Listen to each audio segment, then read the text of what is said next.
You twist open a jar of salsa and hear that satisfying pop. You have heard it 1,000 times. Never once asked why it happens. In 1991, salsa officially dethroned ketchup as America's #1 condiment. But this product was not born from culinary passion. It was born because a syrup business collapsed.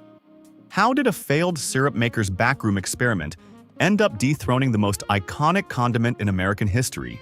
Let's explore the process. David Pace was born in Monroe, Louisiana. Family made maple syrup and jellies.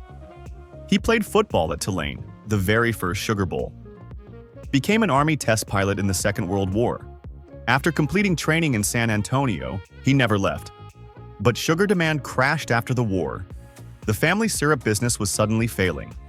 Necessity, not inspiration, pushed him towards salsa. In 1947, he rented a former liquor store in San Antonio and cooked in the back room. 58 products: jellies, jams, syrups, pickles, peppers. Among them, a salsa he kept tinkering with. He tested formulas on golf buddies for nearly a decade. Brought jars to restaurants uninvited, used salsa during meals, left the bottle on the table for owners to discover. Then came the bet. He dropped all 58 products and went exclusive on picante sauce. When salsa was virtually unknown outside the Southwest. Designed the hourglass jar himself, tip-proof, fits in one hand, shape now federally trademarked. The #1 condiment in America exists because a syrup business failed. Pace alone uses 35 million pounds of fresh tomatoes and 21 million pounds of onions every year. Contracts signed 6 months before delivery. Sourcing starts 18 months before a jar hits a shelf. Industrial producers peel tomatoes using lye, sodium hydroxide that triggers a chemical reaction, loosening the skin so it slides right off. Skin slipping away in that chemical bath look nothing like peeling a tomato by hand. Controlled chemical undressing. After peeling, stems, seeds, residual skin removed. For peppers, some manufacturers roast green chilies before washing, cutting capsaicin 30 to 50%, adding smoky depth. Then, pH adjusted with citric acid. Not flavor, food safety, to prevent botulism. Chunky and smooth salsa run on the same machines. Only blade settings change. Each kettle holds about 4,000 jars worth, cooked roughly an hour. Next time you debate chunky versus smooth in the chip aisle, same line. One dial turned differently. A jar packed with fresh vegetables sits unrefrigerated for months. Nothing spoils. How? Hot fill process. Salsa is pasteurized to 85 to 100 degrees Celsius, poured at 88 to 95 degrees into sterilized jars with 6 to 13 millimeters of headspace. Cap goes on immediately. Jar gets flipped upside down. Hot salsa contacts the lid and headspace, pasteurizing the closure and trapped air. Holds inverted at least 18 seconds at 82 degrees, then rapid cooling. As salsa cools and contracts, it creates a partial vacuum under the seal. That vacuum is the pop. Every jar passes metal detection. Every jar gets an inkjet code. Traceability down to the exact lot of salt, tomatoes, and peppers years later. That pop confirms the seal was intact and the product is safe. No pop means broken vacuum. Listen next time, the hiss of vacuum releasing, then that wave of acidic tomato aroma hitting your nose. Engineering you can hear and smell. In 1991, salsa officially overtook ketchup. The New York Times declared ketchup dethroned. But the story is more complicated than the headline.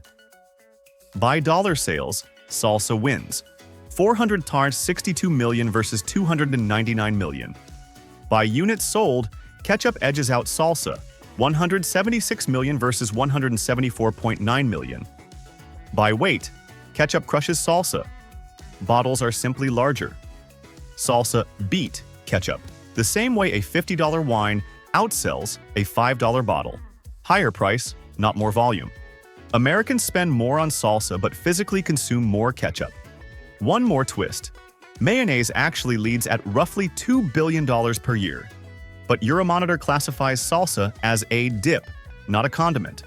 The entire narrative hinges on a definitional choice made by analysts, not consumers.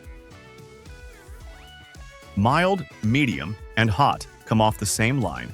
Only formulation changes, pepper to tomato ratio, whether placenta membranes stay in, where capsaicin concentrates not the seeds, and processing method.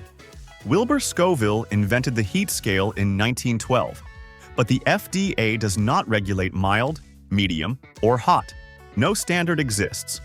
One brand's medium sits at 3,200 Scoville units.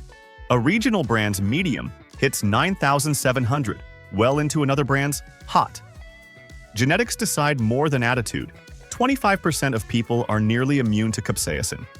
Others have 10 times more pain receptors. Sugar cuts perceived heat 20 to 30%. Why mango habanero salsas feel milder. When you argue about spice levels, you are both right. Chips and salsa does not exist in Mexico. Mexican chefs use salsa as a cooking sauce, not a dip. America turned it into a snack food, and that beat ketchup.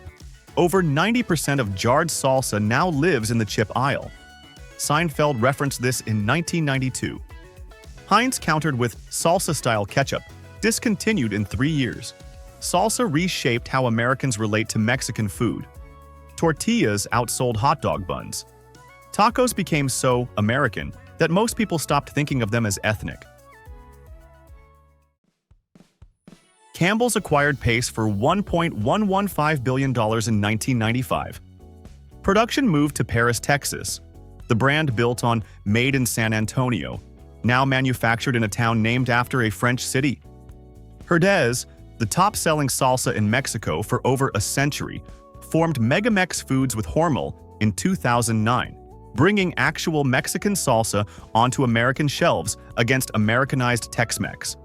The global market reached $3.37 billion in 2025, forecast to hit $5.6 billion by 2033. Organic and premium segments grow 7 to 10% annually. Private label has climbed to 22% share. Pace still uses fresh jalapenos rather than brined ones, tracing directly back to David Pace's original formula. Next time you twist open a jar of salsa, you are not just hearing a sound. You are hearing the vacuum created when 95-degree salsa cooled and contracted inside a jar flipped upside down in a factory. You are holding a product born from a collapsed syrup business, tested on golf buddies for a decade, crowned #1 through a statistical technicality, and transformed from a Mexican cooking sauce into an American snack food. That pop carries more history, more engineering, and more cultural collision than any sound in your kitchen. So which one is sitting in your fridge right now? And do you call it a condiment or a dip?